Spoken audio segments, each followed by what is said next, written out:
Ads తీసారన్న starting లో మనకి, ఇక అది మళ్ళీ ఇప్పుడు చూస్తుంటే నవ్వు వస్తుంది అనమాట. మరి నేను మొదలెట్నా?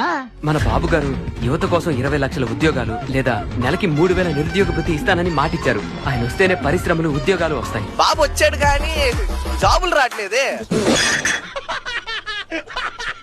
మొన్న స్టూడెంట్ ఎవడో జాబ్స్ ఎప్పుడు ఇస్తారు, డబ్బులు ఎప్పుడు సంపాదించాలి అంటే, ముందు సంపాదించని లేవండి, సంపాదించే మార్గం నాకు నేర్పించి చెవులో చెప్పు, ఇమ్మీడియట్ గా ఇచ్చేస్తాను. అంటే ఆయన సంపాదించి ఇవ్వడం ఏంటి అనేది చాలా మందికి డౌట్ అన్నమాట.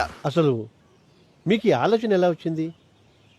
నాకు ఈ ఆలోచన ఎందుకు వచ్చిందని అడిగే బదులు మీకెందుకు రాలేదని సిగ్గుపడండి. మన పవన్ కళ్యాణ్ అన్న జాబ్స్ గురించి అడిగితే టైం పట్టిద్ది, కంపెనీస్ రావాలి మన దగ్గరికి, అంతేగాని మనం వెళ్ళం. మనం వెళ్ళి అడిగేది ఏం ఉండదు అనమాట. కంపెనీస్కి వెళ్ళి మనకి స్టేట్ కి రండి, కొద్దిగా రిక్వెస్ట్ చేసి స్టూడెంట్స్ ఉన్నారు, ఇంతమంది ఉన్నారు, ఇంత చదువుకున్నారు, ఇంత పర్సెంటేజ్ ఉంది అందరికి, ఇదేం ఉండదు.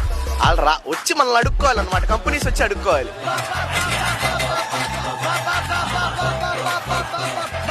ఈ లోపు ఏం చేయాలంటే బైకులు తీసుకొని రోడ్డు మీద స్టంట్ చేసి చచ్చిపోవాలన్నమాట. సిగ్గుపడరండి.